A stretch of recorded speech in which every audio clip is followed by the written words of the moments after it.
On August 17th, 2035, we discovered that it had already been 5 years since a massive catastrophe happened. Since that day, various monsters started appearing everywhere, ready to devour anything that moves, turning all humans into mere prey. On the rooftop of a building, we see a young man sitting hiding, and we learn that years later, 40% of humanity is still alive thanks to awakened workers. The young man, still sitting, listens to the radio on his cell phone to pass the time. Discrediting the awakened, the announcer says he believed humanity was still alive thanks to walls made of reinforced alloys. Hearing noise, the boy stands up to see what's happening. Realizing that the noises are monsters wandering the streets below. Just by looking, he concludes that 6 creatures are Class C above average level, and only one is Class A, exactly as Jill said would happen. Grabbing his binoculars, the young man tries to see more around, spotting an empty parking lot nearby. Reflecting, he says that things are about to get real. Suddenly, yellow lightning appears in the place he was observing. Smiling, the boy states that this is the so-called sudden gate. In the middle of the yellow rays of light, a passage starts to open. Still observing, the young man comments that someone told him that people usually come out of these portals. Proving that the information was true, a man appears, jumping amid the light, landing successfully on the ground right after.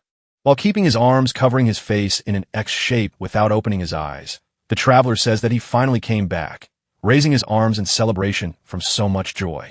But his arrival ends up attracting the attention of the nearby creatures, which immediately start running toward him. Making a grimace, the man realizes that he just arrived and is already screwed. Looking at a creature that looks like a satanic octopus, he wonders why that type of monster is there. Still on top of the building, the boy with the binoculars keeps watching while smiling, showing he was expecting that. Down below, a green creature prepares to unleash a devastating blow on the newcomer, while the spying boy states that it has finally begun. After a while of fighting, the traveler finds himself injured, and a protagonist thinks that to face a high-level Class C monster, it takes at least 10 high-level hunters. The man then launches his attack called the Cradle of Swords, making thousands of swords of light fly toward the monster. Following the traveler's command, who using his hand coordinates the strike and hits several parts of the creature's body. Up there, the protagonist reveals that the man has already eliminated 6 monsters in just 1 hour. The most impressive thing is that he did it all alone, leaving only in the class of monster. Impossible to defeat even if all the class is hunters in the world gathered. Smiling, the nosy boy says that hearing is very different from witnessing a copy master in action. The creature of that hesitation launches an extremely dangerous attack, making the traveler widen his eyes. The protagonist then states that he just needs to wait a little longer for all that power to be his. Dodging the strike while flying in the air, the copy master prepares to counterattack amid powerful rays of light, revealing that he is using his ghost sprint ability, activating right after his demonic blade, capable of cutting countless times in a zigzag. With this beautiful attack, the man successfully takes down the monster. Excited, the boy with the binoculars says that was a battle beyond comprehension. But now that the hunter has also fallen, he must start moving. Getting closer, the boy thinks that up to that moment, everything is happening exactly as Caillou Hyon said it would. Touching the hunter, he calls him and asks if he is okay. Remembering that the person who gave him the information said they saved someone and gained their power, but the situation looks bad, and the man on the ground starts coughing up his strawberry juice. The boy then wonders how he can help him. Opening his eyes, the wounded man asks what year it is. Answering, the boy says it is August 2035. Upon hearing that, the man starts getting up, saying that he spent 30 years in the place he came from while only 5 years pass here. Worried, the protagonist asks him not to move too much and to lie back down, but the man says it's already too late. Without showing any reaction, the boy thinks he already knows that the man won't survive the day. Regretting, the traveler states that he shouldn't have consumed most of his power to open the portal. Silent, the boy shows only a sad expression. Knowing his fate, the hunter then reveals that he has something to ask, stating that he wants the boy to find his family and take care of them if they are still alive.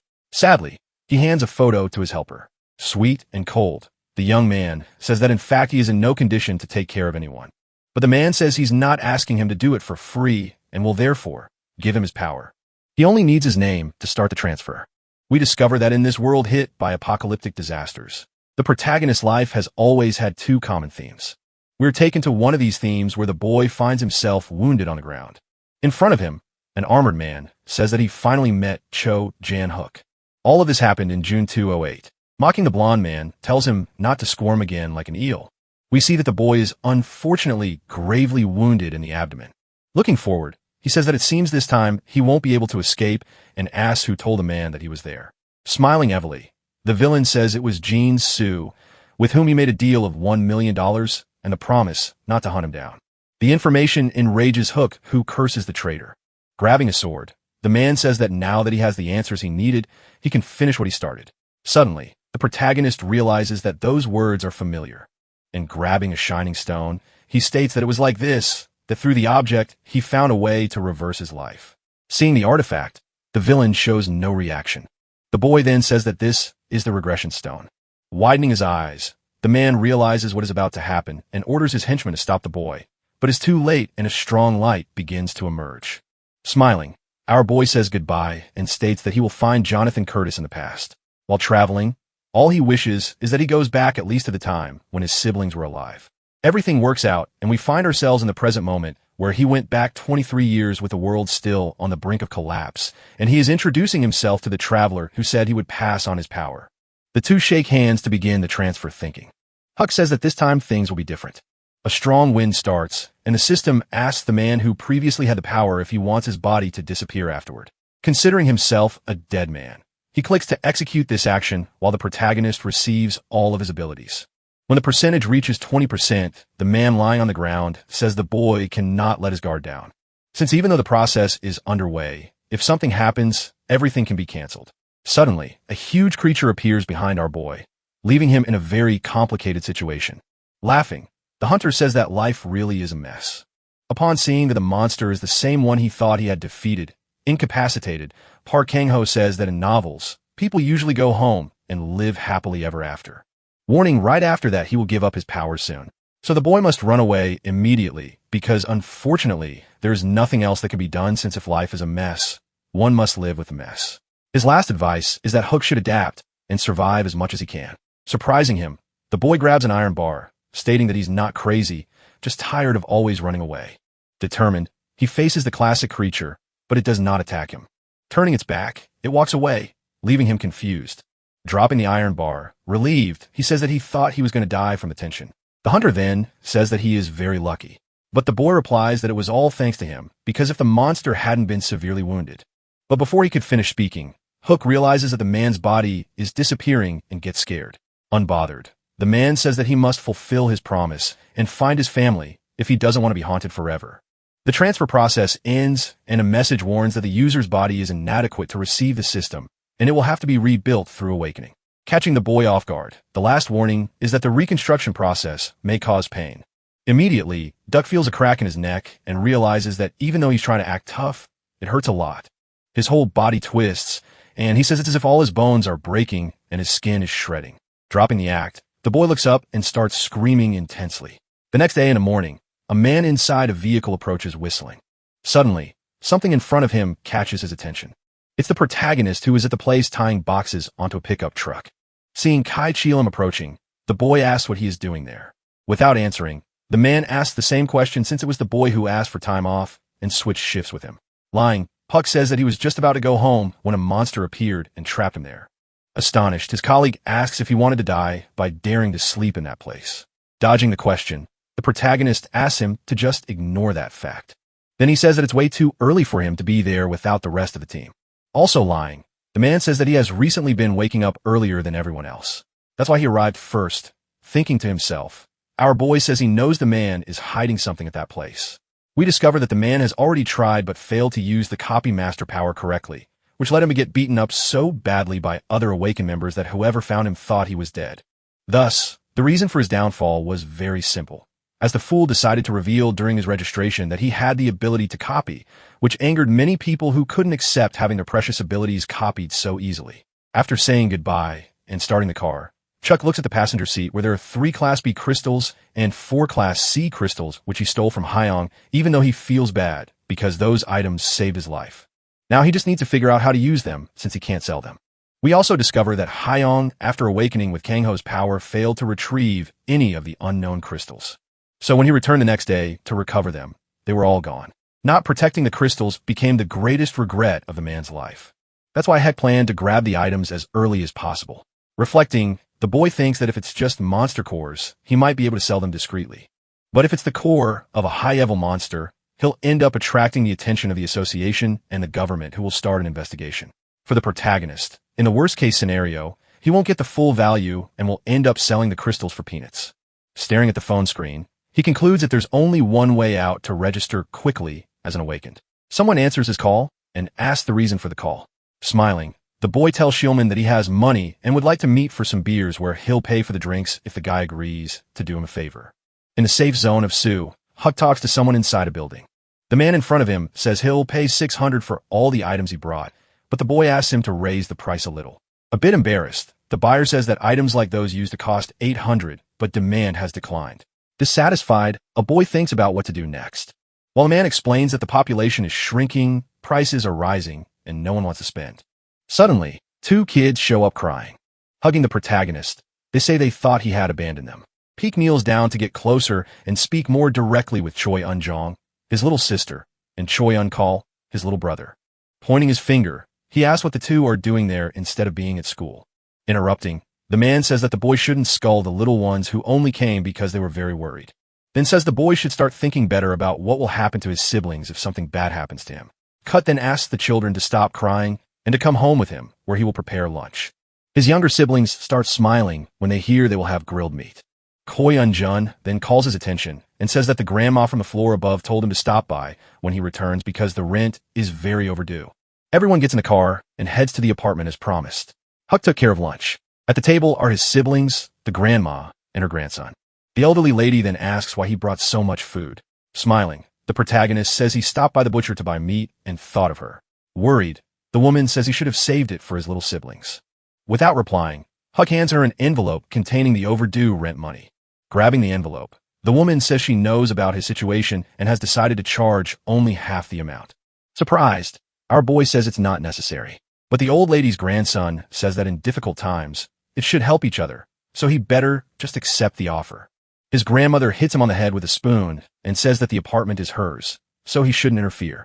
Joking while bringing his hand to his head, the boy says that when she dies, the house will be his. Threatening to hit him again, the old lady says that it's because of Changu that her stomach has been upset. Since he doesn't study and just wanders around doing nonsense while lying that he's studying, the boy then states that he's preparing so that when he awakens, he can finally learn from real hunters because the era now belongs to the awakened and the hunters and things like college are no longer necessary. Annoyed, the lady asks Skuck to talk to her grandson because the young man usually listens to him. Suddenly, the protagonist's phone rings. Going to the balcony, he answers, and on the other end, Ho-min says that he spoke with his guild leader and the man asked him to show up, but he must go knowing that he won't get paid. He may be added as a regular member of the group in a secondary role if he does well. The protagonist agrees, and his friend asks why he suddenly wants to become a porter. Unable to tell the truth, the boy says that his current job is getting difficult, making him look for other options. Hellman then says that in that case, he should show up at Gate 7 on the west wall the next day at 7:30 in the morning. Ending the call, our boy says that everything is going according to plan. The next day, he arrives at the gate, determined to copy the tanker skill and go straight to the association to register. His friend calls his name and approaches, saying that he arrived early. Smiling, the boy waves but can only think about the plan he set up. Man then calls his leader, Hong, who is a tanker, and says that this is the friend he mentioned earlier. The man introduces himself and says that he's the oldest, so the boy should feel free to ask anything. Extending his hand for a handshake, the boy says he's looking forward to working with him. Hyung shakes his hand and says the feeling is mutual without even knowing his skills were copied. A message pops up for Hook informing him that he can choose 3 of the skills he copied. Without hesitation, he chooses the skills Iron Skin, Shield Attack, and Overload.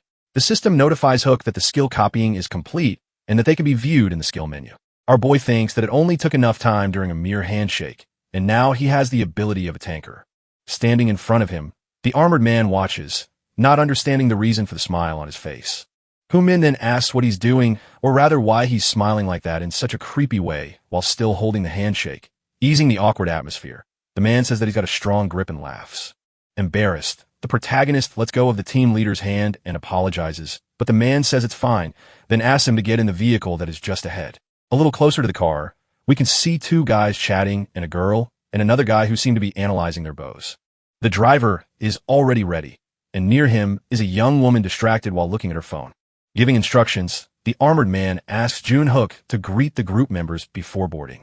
But the boy can only think about how the skills of these people will be useless when he copies the abilities of higher level awakened, concluding that even so, he'll have to copy the group member skills, even if he deletes them later. Starting the trip, the truck leaves with the team. Sitting, our boy reveals that he has already copied 13 skills by that moment, where 3 are healer skills. We return to the girl who was distracted earlier, and she is still on her phone. Looking at her, the boy reveals that he also grabbed a mapping skill and 2 hunter skills and 7 negotiator skills, stating that the most amazing thing about all this is that now he can use them all together. We see a place full of buildings where lizard-like creatures with purple tongues and red eyes run, apparently, to attack someone. It's Hai, who using his shield asks the creature where it thinks it's going. Meanwhile, the protagonist keeps thinking about how having skills in multiple roles can make him powerful depending on the combinations he makes. Lee Danny joins the battle, following the orders of his leader, and swiftly shoots using his bow and arrows, hitting one of the monsters squarely in 3 different spots. The leader then orders Aijin to finish the battle quickly. Hidden on top of one of the buildings, the girl says that she understands. Then she fires an arrow at high speed that hits the monster right in the eye. The creature falls, and Hyong praises everyone for the good work, informing them that only 2 enemies remain. In the back, just observing, Young Huck wonders if he should try to register just for fun, concluding that it's better to do it when the hunt is over since there's no need to complicate things.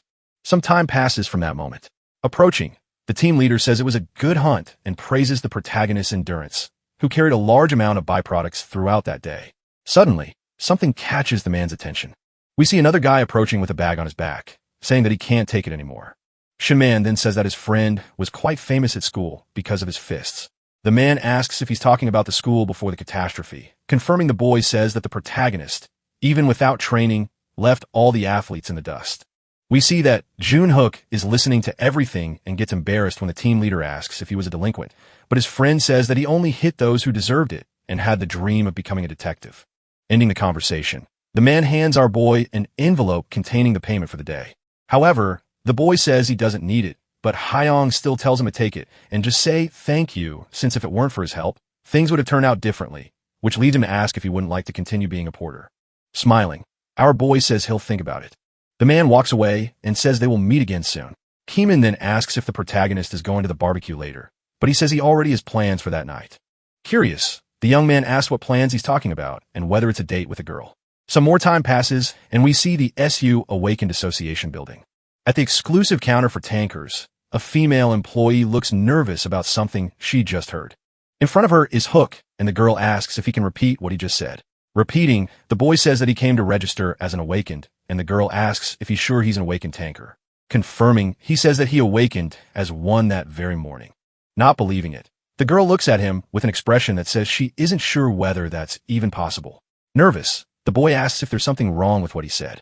The girl then says that it's just that he's the first person to awaken as a tanker in months and congratulates him for that, saying that to continue the process, she just needs his ID.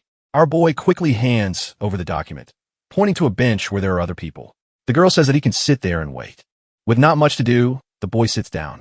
As a feeling of sadness starts to overflow on his face, putting his hand on his head, he thinks about how he thought he was dreaming when he opened his eyes for the first time after returning. Then remembers when he was imprisoned and his siblings visited him, but ended up dying in a car accident, which made him cry for days without stopping, and was also the reason why he decided to become a bad person. But when he went back to the past and found the 2 alive, his heart was filled only with joy, and that's why he thought he was dreaming at first. So when he realized it was all real, he promised never to lose the people he cares about again. And for that, he will protect everyone with everything he has. Activating his system, he decides to take a look at the reports. Then noticing that the resistance varies from 6,000 to 15,000, while strength is randomly assigned between 2,000 and 5,000, which means that his start was actually pretty good for a first awakening. Suddenly, a notification appears saying that the core generation is in progress, which leaves him confused. Even without knowing what it is, Duck decides to wait for the process to finish to find out. Suddenly, someone approaches and calls his name. He turns his head to see who it is and comes face to face with the girl who attended him, standing next to a man in a lab coat, smiling. The girl hands back his ID and says that the identity verification has been successfully completed. Now, he just needs to follow the doctor to take the test. Introducing himself, the man extends his hand and says his name is Lim Jahun. Our boy also introduces himself and says it's a pleasure to meet him. The 2 then shake hands, and the man says that he prepared everything in advance, so the test can start immediately. In the elevator, the boy reveals in his thoughts that he tried to copy the man's ability, but he is not an awakened, which to him is strange since he thought that those who work for the association had abilities. Inside a room, the man says that the test has 3 stages. The first being the measurement of resistance and strength levels through a device. Cook is lying down with several wires connected to his body, and the doctor warns that the measurement will begin and that it will take 10 minutes to complete, so he should relax. About the second stage, the man says it involves using his unique ability, in this case, shield attack. After some time, there's the boy with his shield in hand, preparing to fight a dummy monster while a doctor and another person watch everything through a glass window. Jaehin then informs that the aggression rate measurement will begin, and the boy just needs to attack the dummy in front of him. The protagonist obeys without thinking twice, and the man says he can feel free to hit wherever he wants. Our boy then chooses to strike the Dumei's head with the shield, leaving the doctors completely stunned. Move on to the third stage and see the doctor handing Huck a cup with what seems to be hot coffee. The man then says that due to some problems with the selection of evaluators, the third part will only happen in 2 days. Grabbing the coffee, the boy asks if everything is fine with today's tests, and the doctor says yes. He just needs to go to the reception to pick up the basic equipment. Exciting, our boy says through his teeth that he can't believe the day has finally come when he will receive the association's standard equipment. Sharing a concern, Jahun says that he's uneasy about the decreasing number of tankers and healers. Sipping the drink, the protagonist just listens carefully. The man then says that most people forced to awaken are choosing the negotiator or support categories. Not to mention that awakening stones are hard to find, especially those for tankers and healers. Reflecting a bit, the protagonist concludes that the biggest problem of all is that even with a stone, there is no guarantee the person will awaken, and he, as a criminal, couldn't register as an awaken. Pausing for a moment, the doctor apologizes and says he just got excited seeing a tanker after so long. Standing up, Cook says it's no problem. Wrapping things up, Jae-hun says the boy must show up at the scheduled time to complete the third test, which will be sent via text message the next day. The man extends his hand to the protagonist, and he stares at it, then smiles as he returns the handshake, saying he's looking forward to working with the man. Outside, we can see the sky getting darker as mate approaches. With a suitcase, Hook walks down the street while calling someone answering. Who asks what happened? The boy then says it's nothing serious. He just wanted to let him know that he awakened as a tanker earlier. Shocked, the guy on the other end asks if he's being serious or just joking. Looking inside a building window, our boy says he wouldn't joke about something like that, then decides to walk into what seems to be a shop, thinking that he must be in the right place while his friend finally believes what he heard. Laughing, the guy impressed, as it's unbelievable. Because they were together just a few hours ago, and now suddenly his friend became a tanker. Without getting an answer, the young man asks if Heck is still on the line. Our boy is distracted looking at a front leg model of a mantis that costs an incredible $3 million. Remembering the phone, he says the call got a bit unstable, then talks about his visit to the association earlier. Revealing the reason for the call, he says that since only the third part is left, he'd like to know if he can go on another hunt to observe. His friend then asks why if he already saw how things work. Answering, the boy says that he was too focused on carrying stuff to pay attention to all the steps Hong was taking. Suddenly finding something, our boy gets happy. Still on the line, Humin says he'll check with the team leader and get back to him with an answer. The boy thanks him and grabbing the item, tells the seller that he would like to take the bracelet along with an exit solution. Thinking to himself, he says that if he's not mistaken, that is the artifact used by Jaden Russell, who ranked 3rd among the villains. This was before the regression, when he was in 8th place in the ranking and ended up going out for drinks with a man who explained to him the method to acquire the bracelet and the main potions. Without saying anything, the seller just stares at him coldly, still thinking about the 30% efficiency boost he'll gain in all abilities with the item. The boy also stays silent. Breaking the ice, he then asks why the man is staring at him like that. Apologizing for the intrusion, the seller asks if the boy registered as an awaken earlier. Our boy says yes, and, out of nowhere, the man raises his fist as if he's going to punch him in the face, but catching him by surprise, he stops his arm right in front of his face, saying that he knew he was right. Smiling, the man says that he's also an awakened and his ability is teleportation. Relieved, the protagonist doesn't show much reaction while thinking about how his heart raced, thinking he was about to get punched. Extending his arm to return the fist bump, he thinks to himself that in this case, he should copy that ability, too. Another man appears and introduces himself as Huang Mansu, and awakened with the ability of spatial manipulation. Saying it's a pleasure to meet him, Huck thinks that this is yet another ability he would really like to have. The first seller then says that he overheard the boy's phone conversation and asks if he really is a tanker. Next to him, The other man says that having that ability makes him practically ignoble among the awakened. Our boy then says that he didn't expect to find awakened like them there, and asks if that's a side job. The two men deny it, and say that working at the shop is actually their main job. Explaining, the seller with slightly longer hair says that with so many people awakening with support abilities, it became hard to find a job. The other says that to make a living, he decided to become the owner of a store that sells antiques and supplies for awakened. He then hands over the exhorter solution that the boy asked for and says that both items will cost 300,000 karo. Heck smiles while thinking that now he has all the materials he needs. The bracelet, the solution, the above-ranked crystals that are at his home, and his strawberry juice that will link him to all the objects. Already at home, he looks at the bracelet, which is now glowing in shades of purple, and concludes that he did it. Putting the accessory on his arm, the boy reveals that its name is Twilight. Suddenly, a message appears notifying that the 38th artifact among the 101 created by the original Master System has been activated, and that the toy bracelet has now been registered as a combined artifact in the system and can be seen alongside other artifacts already registered. We also discover that since the accessory was registered by a user of the original system, it has been fully unlocked. A bit confused, Hook wonders what the information about the 101 artifacts means. His phone rings, snapping him out of his thoughts. Looking at the device, he says it scared him. On the other end of the line is Chielman, who says that he told Hung about him. But the man said it's impossible that he awakened as a tanker. And for that reason, he'll only believe it if he sees it with his own eyes. Our boy laughs, and says he thought he had been rejected. His friend laughs too, and says he can relax.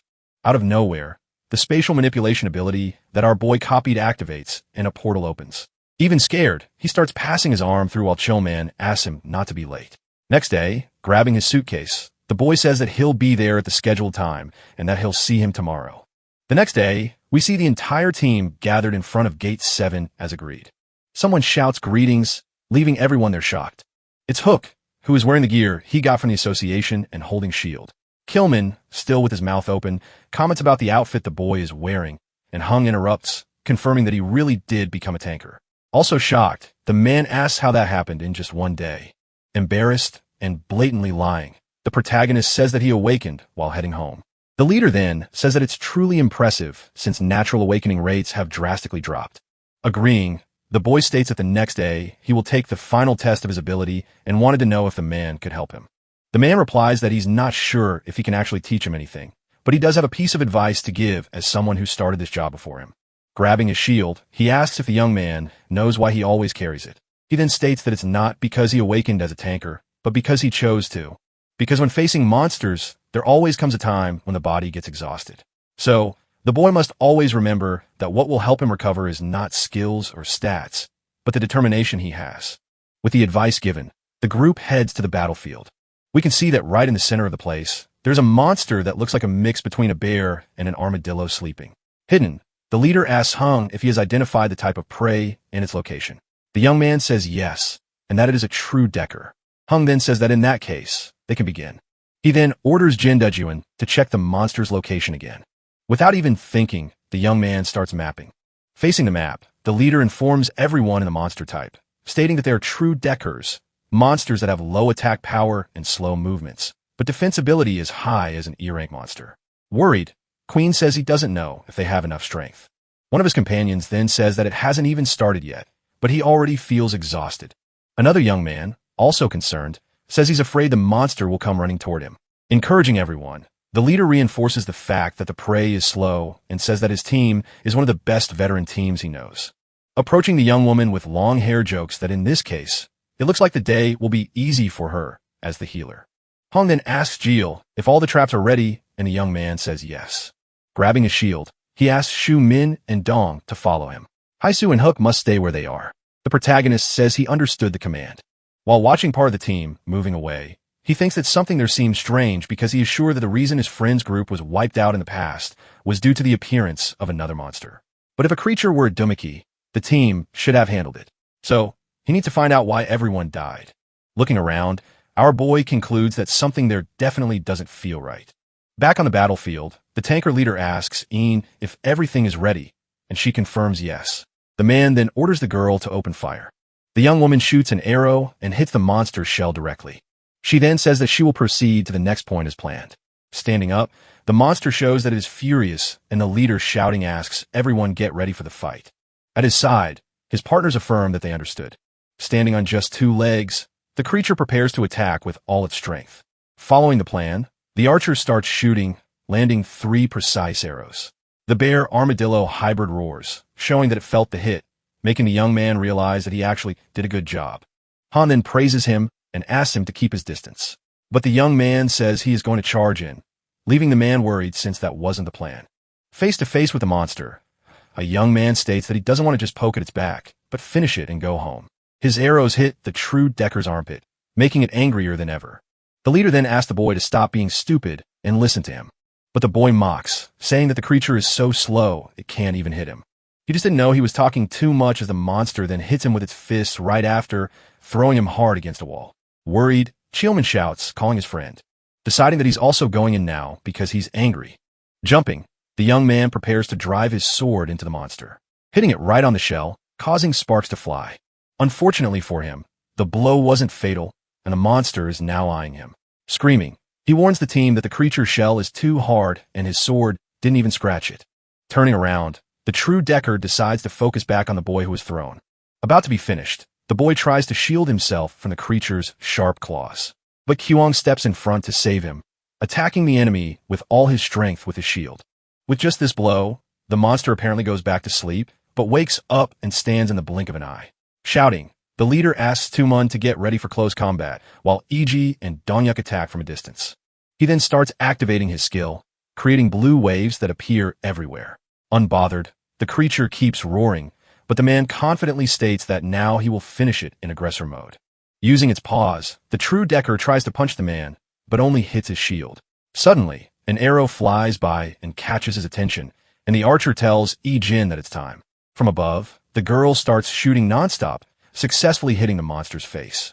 Irritated, the creature decides to change its strategy, and curling up, it activates its armadillo mode. H orders at that moment for Chi Min to begin the melee attack. Behind the monster, the young man obeys immediately and charges for a back attack while his leader attacks from the front. Striking the creature, the tanker orders everyone to maintain basic attacks until he gives the next command. The protagonist's friend, also attacking, says that just looking at the monster's back already makes him tired. Our boy is on the battlefield watching and listening to everything from a distance. By his side, the healer says that if this works, the hunt will end right there, then reveals that she wishes to join because true Deckers don't appear often. Only once or twice a year if someone is lucky. Jack then asks how many times the team has faced one of those, and the girl says only 3 times in the last 5 months. Smiling, she says the boy seems very eager to learn more, and he apologizes for asking so much. The young woman then offers him a device and says it can help him. Called the Jeremy M7. The measuring device was developed by Jeremy Corp, and it will serve for him to observe and absorb everything he needs for the test the next day. Placing the device's lens over his eyes, our boy realizes that he can now analyze interesting stats. The young woman then says that for reference, a true Decker has 30,000 health and its shield 150,000, which is quite impressive for a monster. Kook realizes that breaking the monster shell is going to take forever.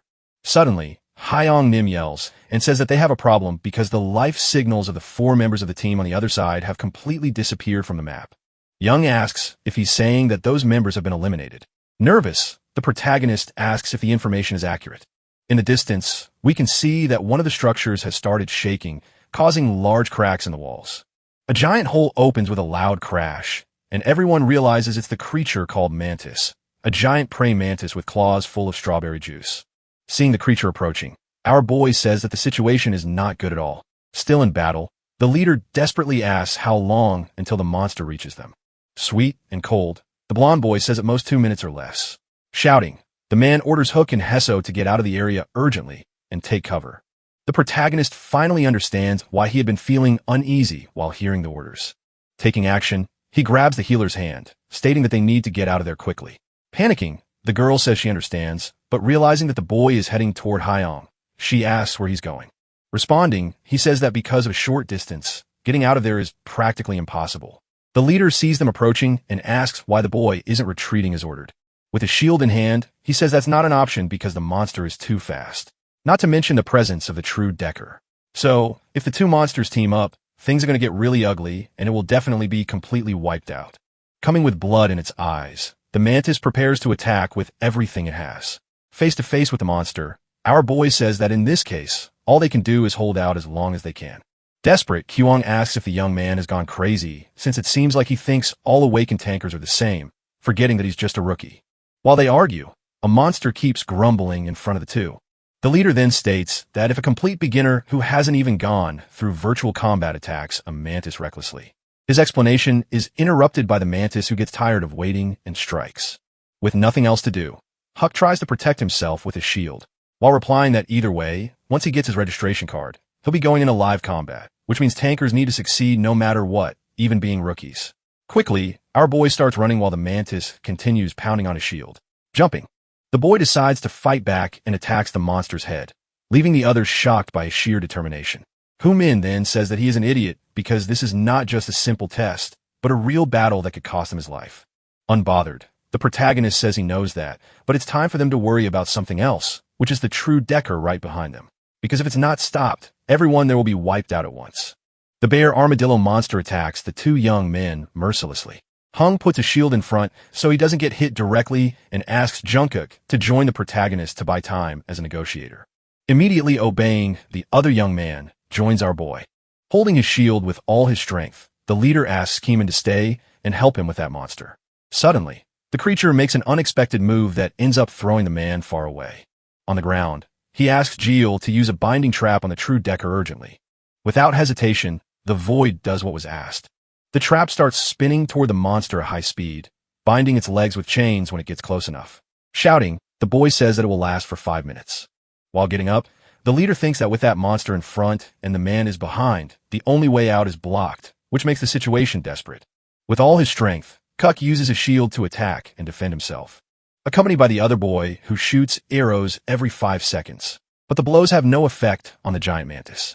Unable to give up, our boy strikes the creature once more, making it look at him with its glowing red eyes.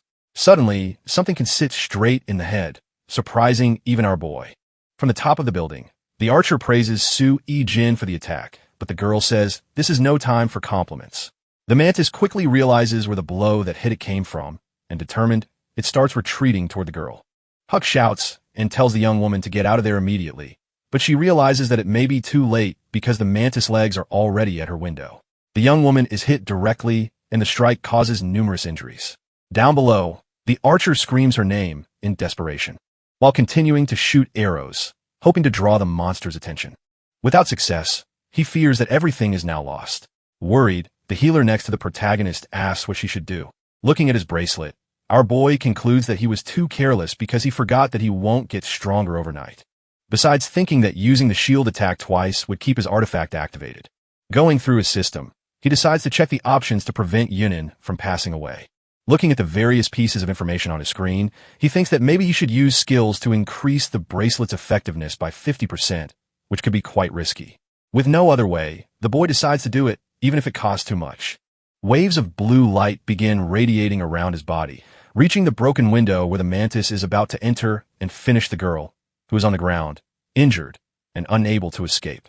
While Heck hopes with all his strength that his action will draw the monster back, beside him, the young healer realizes that she needs to do something because she won't be able to bear seeing her friend die without even trying to help. She runs off, leaving our boy alone. With nothing else to do, he looks ahead and realizes that his strategy worked.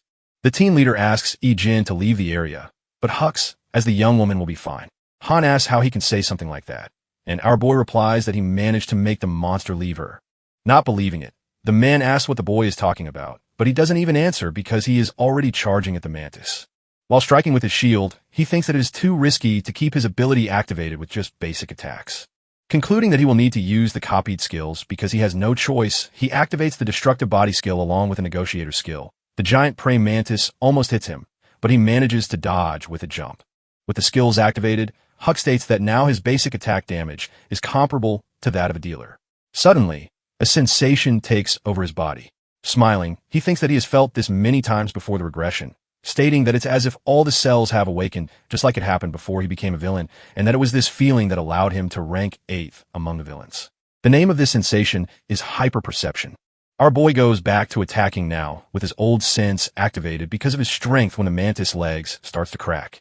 Inside the building, Ian is finally able to stand up, But when she tries to use her weapon, she ends up dropping the main part, the arrow, because of a nasty wound on her arm, which is making her lose a lot of strawberry juice and draining her strength.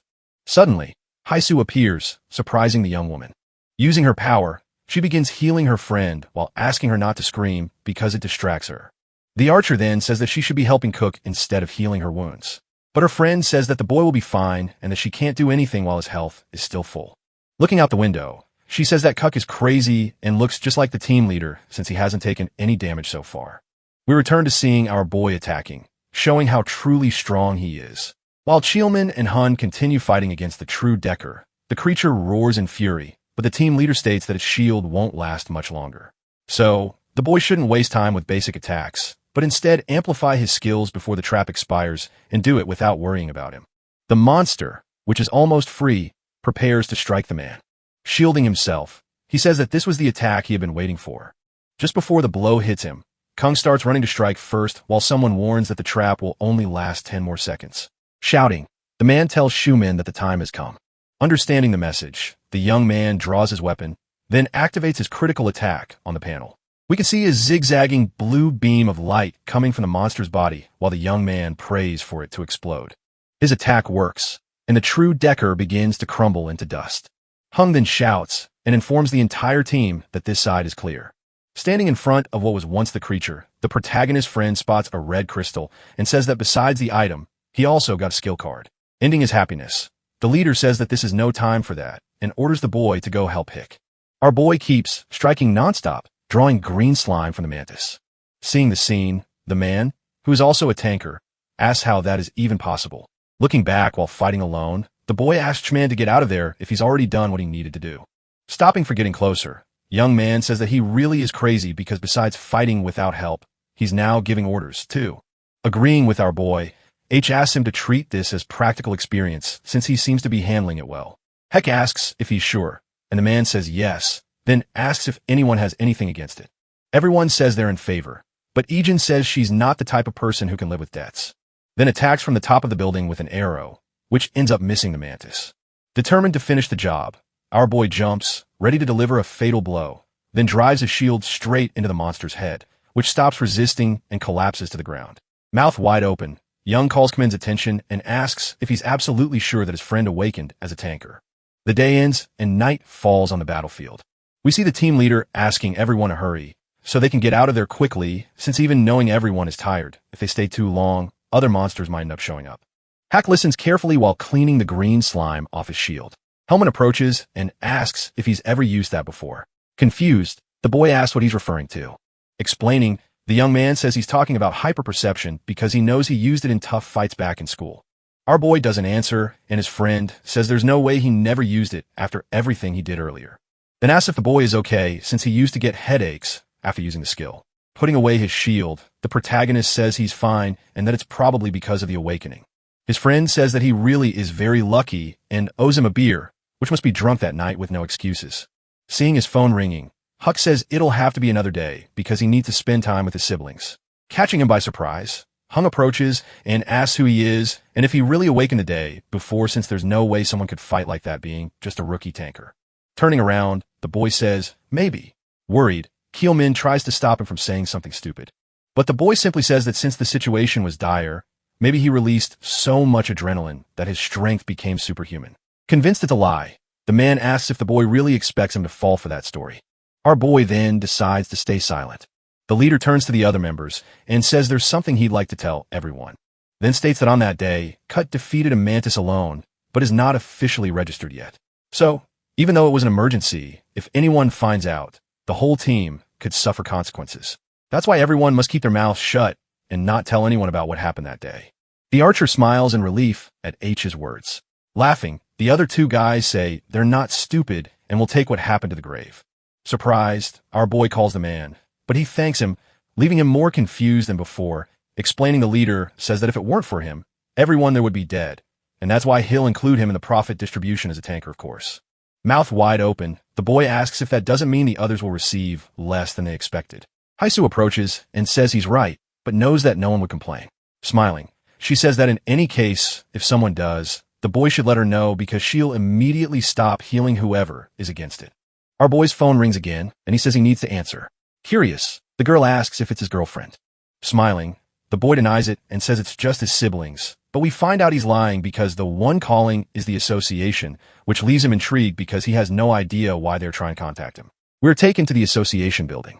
Inside a room, the boy asks why his test was moved forward. Responding, Jae-hoon says it's because the hunters dispatched to Thailand are returning that night. Not understanding, the boy asks what that has to do with anything. The man then explains that a C-rank monster appeared in Bangkok a week ago, which made hunters from other places be dispatched, but in that mission, Korea scored higher than Japan. So, naturally, the association is focusing its attention on that. Thinking, Hut concludes that they just want to get rid of him quickly, stating out loud that he's ready to begin. While the man apologizes for the change in plans, explaining the test, Jae-hyun says it will be conducted as a simulated battle in a virtual combat room. Suddenly, a monster starts being generated in front of the boy, and he realizes it's similar to the simulation room before the regression. Interrupting his thoughts, the doctor warns that the monster he will face is a Xerus F rank, and the test will last 1 hour. So, the longer he holds out, the more points he earns. Looking back, the man asks the others if everything is ready. In a room with him are Hyong, a guy with glasses, and a woman with long hair. The three of them will be the judges for the test. Nodding, the tanker confirms that everyone is ready and the test can begin. Speaking again to the protagonist, Jae-hyun announces that the test has started. We see the monster charging straight at the boy while he thinks about the information he received about the high-ranking hunters arriving at the association. Putting his shield in front of his body, he decides to begin an attack, causing the monster to retreat backward. Thinking again, Hook concludes that he needs to take the opportunity to copy the skill of one of the hunters who will arrive. While the monster smiles at him, returning the smile, the boy thinks that if he plays this right, he will definitely succeed. But now he needs to focus on the test. Thinking about his super sense, he states that he could pass using just that. But with the average hunting time for that monster being 4 hours, if his stats in the Stage 3 test are better than those in Stage 2, he will definitely become suspicious to the association. So, with textbook-like movements, it's better that he fills the time without doing too much or too little to avoid drawing attention. 3 hours later, Jae-hoon realizes that the boy has only used the same movement, which wasn't what he expected given the confidence the boy showed before the test started. He looks at the judges, who continue watching, visibly impressed. Smiling, Hung states that he is witnessing the birth of a super rookie after a very long time. The woman joins the conversation and says that the boy's aggression levels are quite stable. The guy with glasses then says that the most incredible thing is that the young man dodges attacks with minimal movement. Catching the attention of the two judges, the woman says she needs to go to the bathroom, but will be back soon. She then leaves. Hyong says that he ate too much for breakfast and also needs to step out for a bit, leaving the man in a suit alone with the doctor in the room. Taking off his glasses, the man says that continuing the test doesn't really make much sense anymore. Jad-hun starts sweating cold and asks if he's sure about that. Without saying anything else, the judge grabs his phone and says that he'll step out for a while too. Outside, we see that the woman is also on a call talking about Hook. Hug is also on the phone talking about how incredible the boy is, then asks the person on the line if they remember how textbook-like movements are actually the hardest. The other man with glasses also informs someone that the protagonist is extremely good. We see Kuk still fighting the monster while the man says that since there are 2 other guilds in play, they need to act first to make sure no one else can make a move.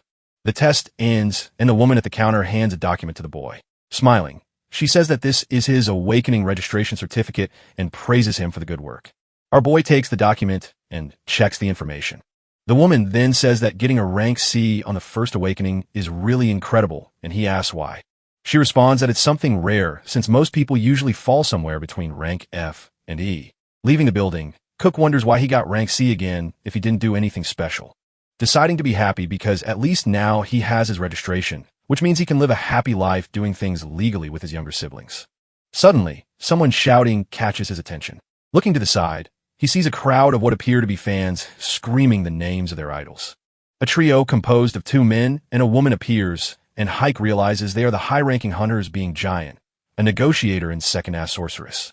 Kim Yino, who holds the national first ranking, and Lee Dao, who is first place in the tanker ranking. Next to Dao, the protagonist notices that he seems to be in a bad mood and wonders if he should gather the courage and talk to the man. Smiling, he decides to go for it no matter what happens. Our boy steps in front of the trio, surprising them. A little awkward. He says that he's also a fan and that he's honored to meet them. Being friendly, Jay asks if he would like an autograph, but the boy declines, leaving the girl embarrassed. He then says that actually he's a fan of Lee Dao. Irritated, the man asks what he's talking about, making our boy shrink and sweat even more as he thinks that now he's screwed. Leaning forward a bit, the man asks him to repeat what he just said, making him even more scared. Staring at the tanker, Cook wonders what that look means because it definitely looks like a villain stare. The man walks toward him, and he wonders if this is when he's going to get beaten up. Looking even angrier, the man asks again what he just said. With no other choice, our boy states that he only said he was a fan of his. Lee Dao looks back and asks his companions if they heard that. Kim Yunho laughs, and Jian says they were so close, leaving the protagonist a little confused. The woman then says that if it weren't for that idiot who showed up, while the tanker says that now they know he is fans. We go back to 30 minutes earlier where inside a limousine on the way to the association, the trio was having a conversation. Sitting, the negotiator recalls when someone approached saying they were a fan and dude drove them away. And since then, she hadn't seen anyone else say they were his fan. Crossing her arms, she says she's never seen anyone like that and that he knows she doesn't like men who lie. The man says he's not lying because being who he is, of course, he also has fans.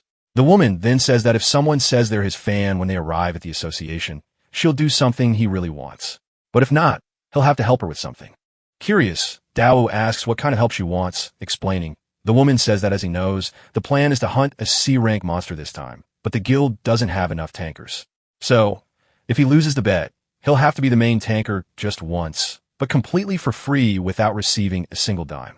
We return to the present moment where the man smiles, having won the bet, and the wounded scowls, having lost. Dao asks again if Huck is really his fan, while our boy wonders if he should run away. Surprisingly, the man extends his hand, saying that he'd like to sign something, but doesn't have a pen, so he can only offer a handshake. Frozen, the boy wonders what's happening here, but decides to extend his hand and return the handshake. In order to copy the man's ability, Dao then asks what his name is, and the boy introduces himself. Handing him a card, the man says he can call if he ever needs help. Kim Yunho joins the conversation and asks if the boy's name is really Hook. Still confused, he says yes. The man then smiles and introduces himself while also extending his hand. With a handshake, the boy copies the man's ability, and the man says that this is truly amazing because he didn't expect to find a national treasure in that place. The tanker then asks what his friend is talking about. Hugging him, Kim Yongo says that someone who's his fan has to be considered a national treasure, and both step away because they need to hurry to speak with the president of the association. The woman stays behind and says that this is annoying.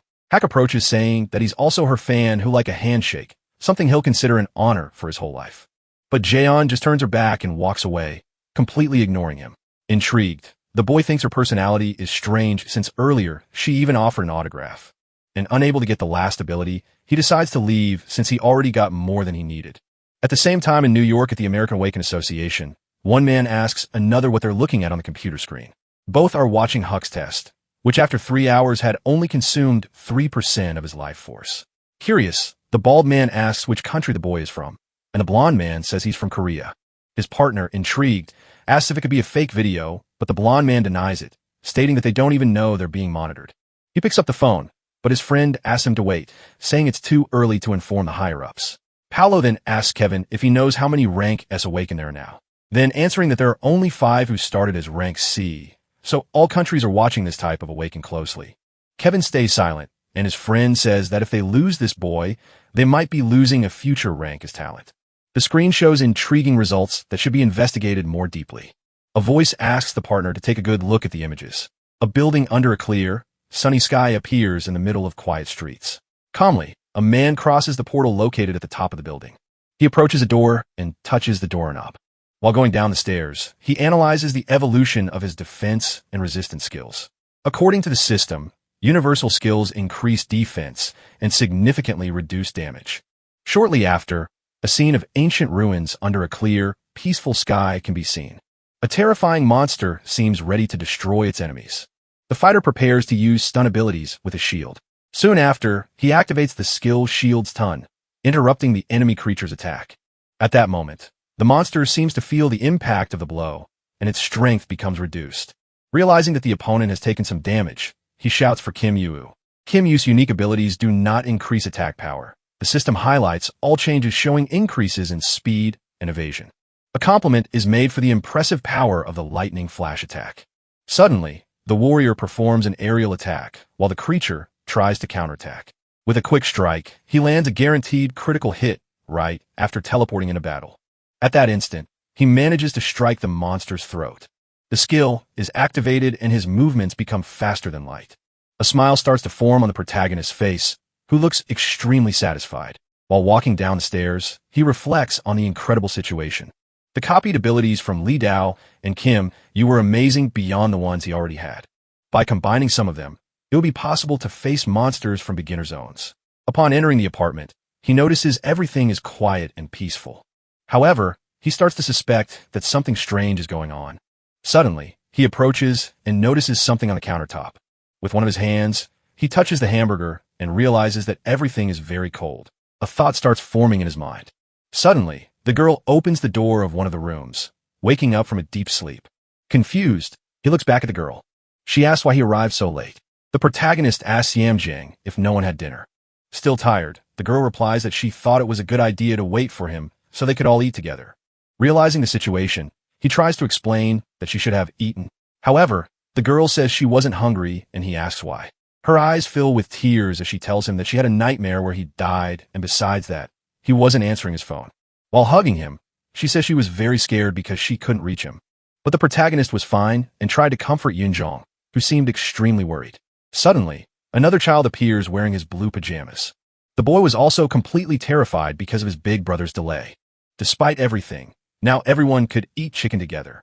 The hero had promised that he would give more attention to the kids when he got back, but because of work, everything fell apart. The three sit around the table and start devouring the chicken like a happy family. Outside, it was already late and the night dominated the environment. In bed, both children were already in a deep sleep. Meanwhile, the protagonist was fiddling with something on his phone. With the objective in hand, he was taking some photos and realized everything was ready. Now, he just needed to register the product and wait for a potential buyer. Even so, he seemed a bit indecisive and observant.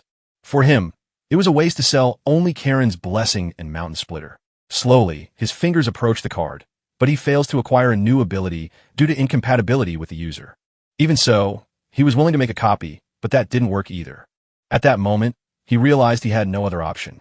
Suddenly, he looks surprised as a message about core generation appears. The boy's head starts hurting instantly with the creation of a new function. According to the system, he gained additional points and new abilities. Without understanding anything, the noise started becoming louder and louder inside his mind.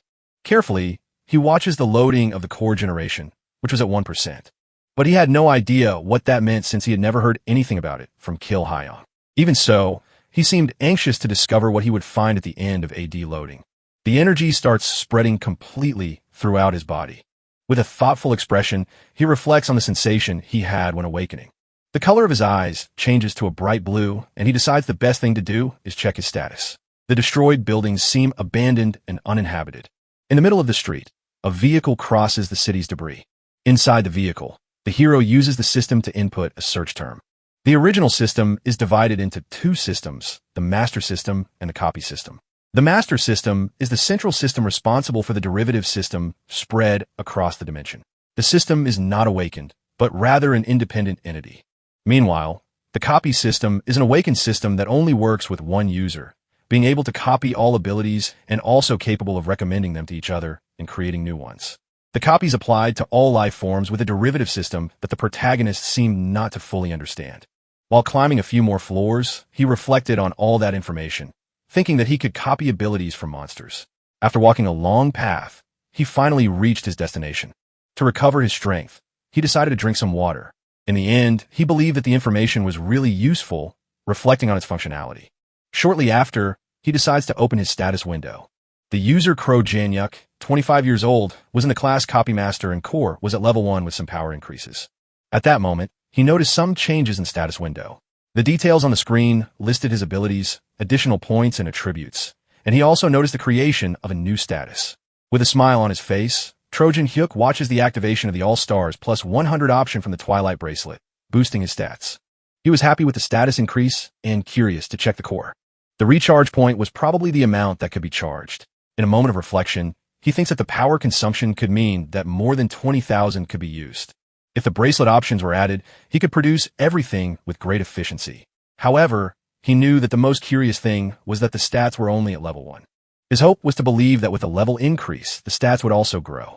Suddenly, he hears a strange sound coming from the lower part of the building. His feet quickly move toward the edge of the building.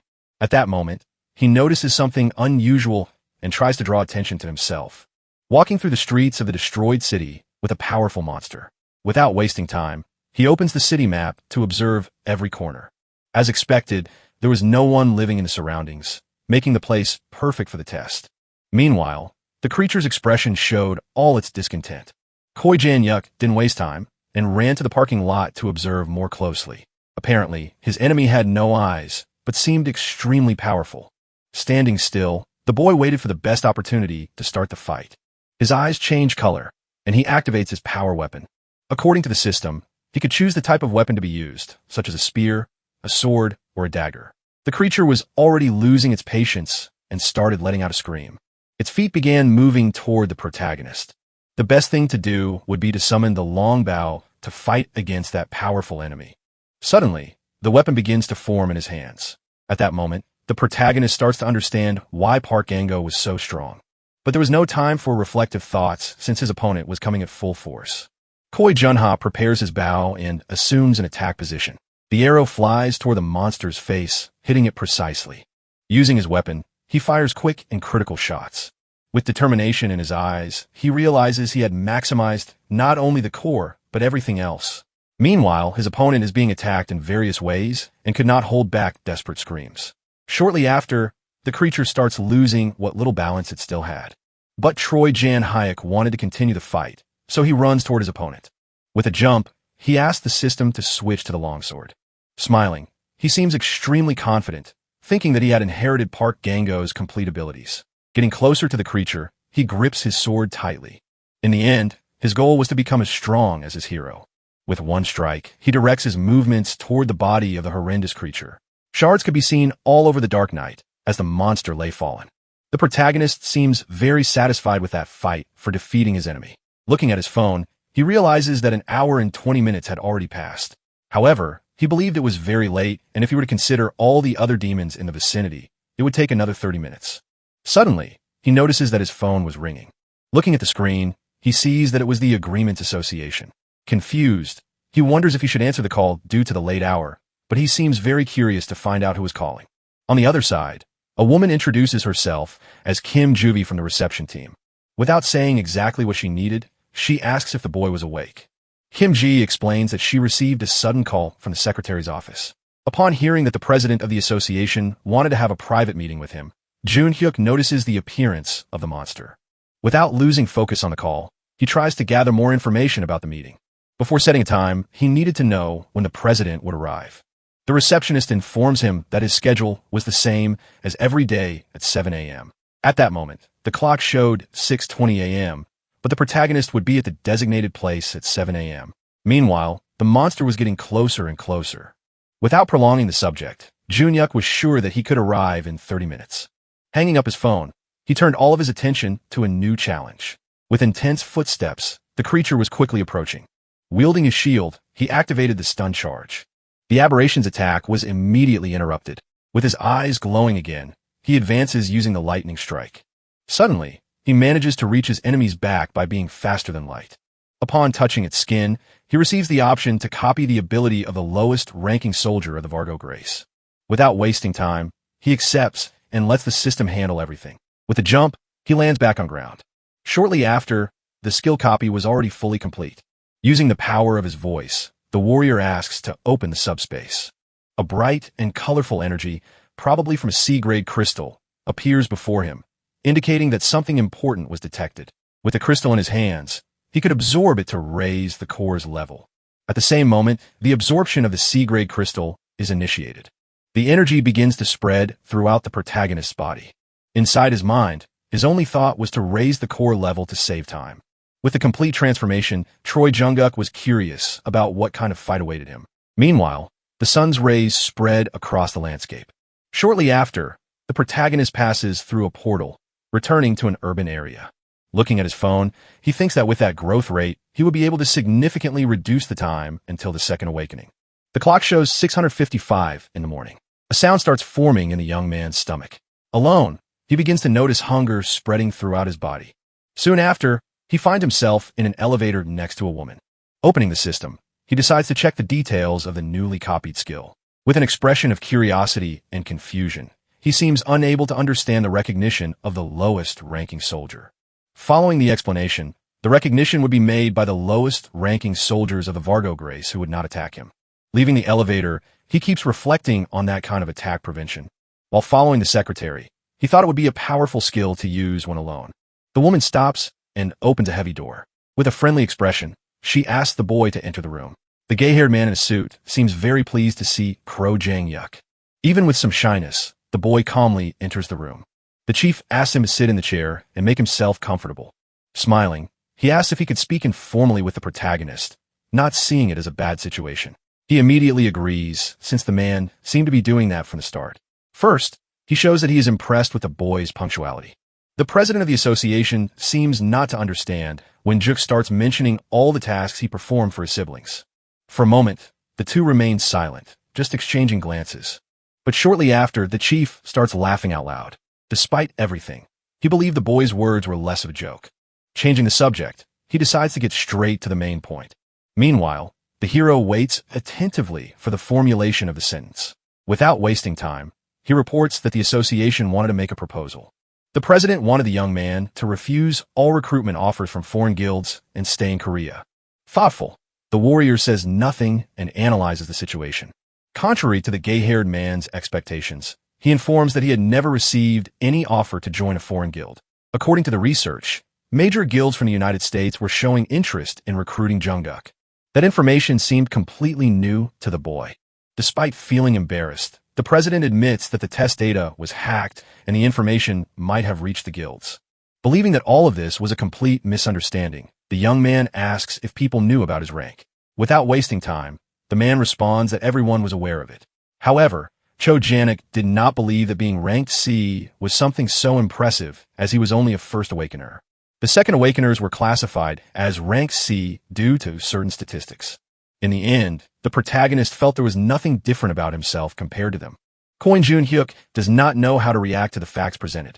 Focused, the man says that by maximizing the second awakening, he could aim for rank A straight away.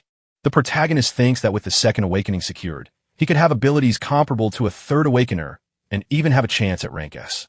Considering the boy's abilities, he was extremely valuable, and the association believed that was highly attractive. Therefore, they couldn't just stand by and watch someone so talented be taken away. While receiving a notebook from the secretary, he informs that he had prepared 3 conditions. First, he would receive an initial support fund of 1 billion. Second, total tax exemption limited to his group. Lastly, he would receive 2 parts of an A-rank equipment set provided completely free of charge. Handing him a pen, the president states that the contract period would last until the second awakening. Now, Choi Jungkook had only one mission: accept the conditions and sign the contract. But the protagonist seems suspicious, reminding them that he was only a rank C. Despite hearing the proposal, he informs that he was not convinced. All that support offered, just to prevent him from moving to another city, seems suspicious. So, he wanted to know if there were other conditions. Suddenly, the president stands up from his chair, realizing that the boy was very observant. The association's condition was that he could not naturalize in another country during the contract period.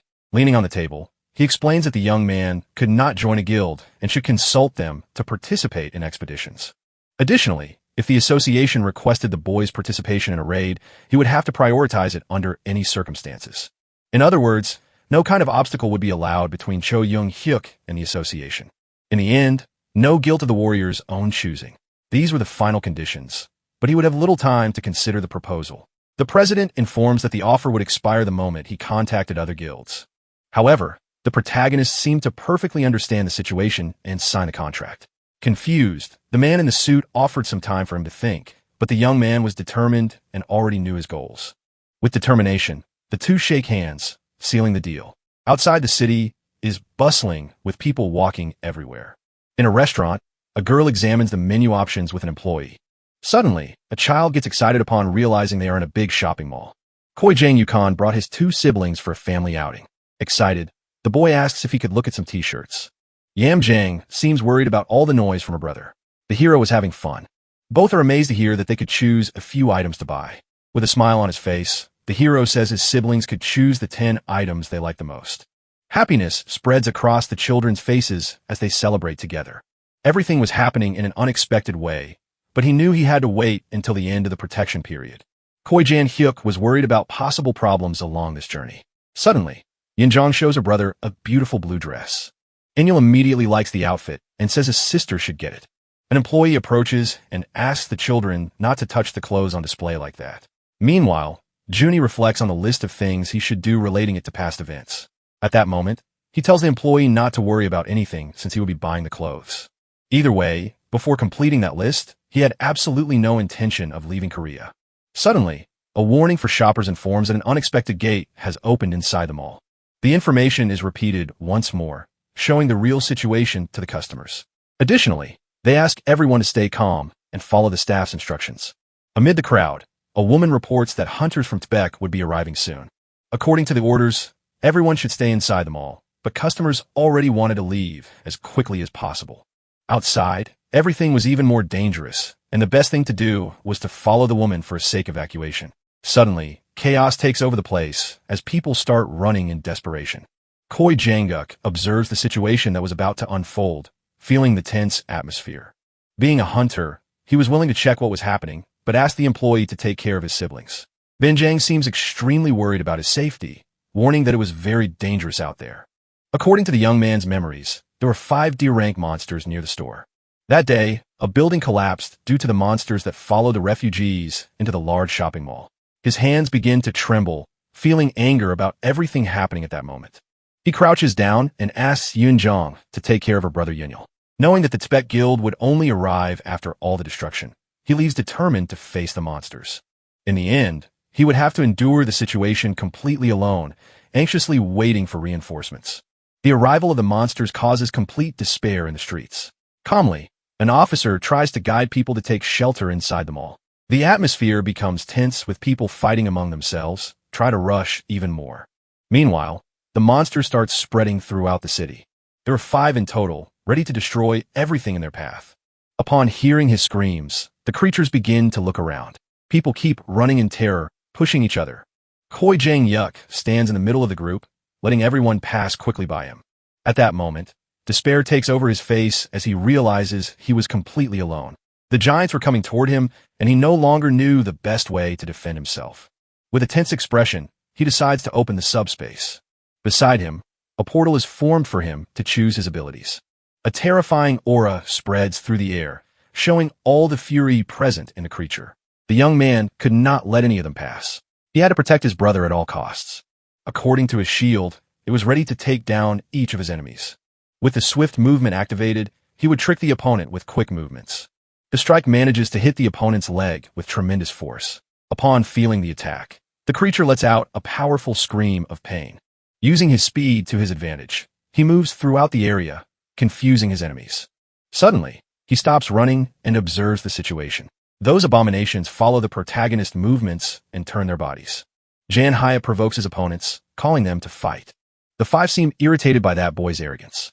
Without wasting time, they start running toward their small target. On a street, vehicles pile up in the middle of the city traffic. A man grows increasingly angry, realizing that the vehicle wouldn't move. The street had been blocked because of the cars trying to leave, and not even the police were managing the situation. Irritated, he realizes this was a terrible time to be stuck in traffic. Suddenly, he feels a hand on his shoulder. His colleague tries to calm Dasu in every possible way. The fight happening in the city was being broadcast live. At the center of it all, Jerniuk was trying to hold off the creatures using all his skills. Filming the fight, a young man tells viewers that he was impressed by the courage of the unknown fighter. Inside the car, the men watch the broadcast on their phone attentively. At that moment, the memory of the young man comes instantly to Dao's mind. Without wasting time, he informs that he knew the young man who was fighting completely alone. His colleague asks who that guy was, seeming very curious to know his identity. With a smile on his face, Dao says the boy was his fan. Confused, his friend seems not to understand what he was talking about. The man explains that upon returning from Thailand, he met a fan at the association, but couldn't remember his name. Meanwhile, the young man tries to stream the best moments of the fight, risking his life. He knew that if the unknown fighter died, he would be next. With his equipment, he continues reporting, showing all his professionalism in ignoring the danger to record the urgent situation. In the end, the young man asks his followers to be generous and make donations. The comments reveal the viewers' shock as they discuss frantically. One of them claimed that even Dao would be incapable of fighting like that. Upon reading that comment, the man becomes extremely confused and bothered by the doubts about his abilities. Without wasting any time, he immediately gets out of the vehicle.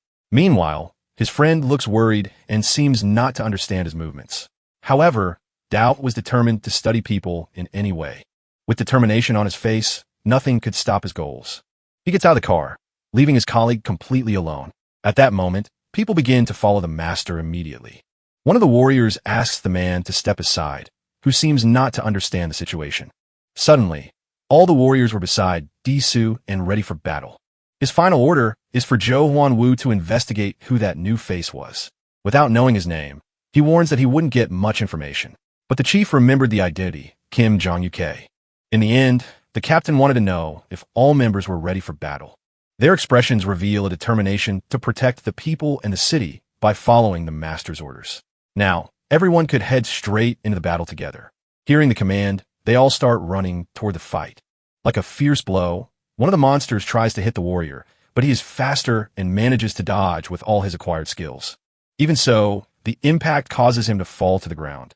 His face is already covered in sweat due to the intense fight. In his thoughts, he begins to pray for some kind of help since the fight was unfair. This was the best opportunity to use the super sense. In every way, he tries not to be reckless and avoids the most difficult strikes. His enemies were terrifying and completely insane besides being powerful abominations. Junhyuk tries to run as fast as possible, but he knows that facing two monsters at once was anything but simple. He starts to slow down and stops near the creature's claws. With a roar, the monster seems to observe the best chance to attack. At that moment, the protagonist realizes that his plan worked, successfully tricking the opponent. However, he notices an unusual situation and becomes completely confused. With a surprise attack, the opponent tries to use its giant paw to trample him. Diso arrives with his team, all ready to help as much as possible. The powerful shield protects his face as he gets closer and closer. With the stun enhancement activated, gathering all his strength and skills, he manages to deliver a powerful blow. The creature is completely disoriented, not understanding where the strike came from. Jan Hyuk is amazed to see his idol sharing the same battle with him. His orders are for Kim Da-hun and Jinong Su-jang to take care of Tu-kan. Jae-hwan would be responsible for checking if there were other survivors around. Du was assigned to heal Cho Jan-hyuk and stay with him until the end of the fight. While settling on the ground, the boy questions the delay of the guildmaster. Noticing that the boy kept chattering, Dao realizes that he could fight against two more monsters. After being completely healed, the protagonist would have the mission to fight with a group for the defense of the city. Meanwhile, Duel spreads his powers throughout the boy's body. Instead of attracting aggro again to buy time, the best thing to do was for Junie to enter tanking mode and defeat them quickly. Handing over the shield, Dao wants to make sure the boy understands his plan. The more time was wasted, the greater the damage. From afar, they could notice another creature approaching. Now, the two are ready to fight side by side. The car runs toward them, increasing its speed more and more. In the underground shelters, people try to hide from the danger. The broadcast announced that the Tbeat Guild had already arrived at the scene, but hadn't managed to defeat any Khan. Young Jang seemed very worried while listening to that information. The employee immediately notices the little girl's fear. Calmly, Unchil asks her not to be afraid since the situation would be controlled quickly. The two continued discussing Cho Jung-hyuk's safety when new reports appeared. Finally, the group of hunters was able to defeat the first Karen. Everyone in the shelter,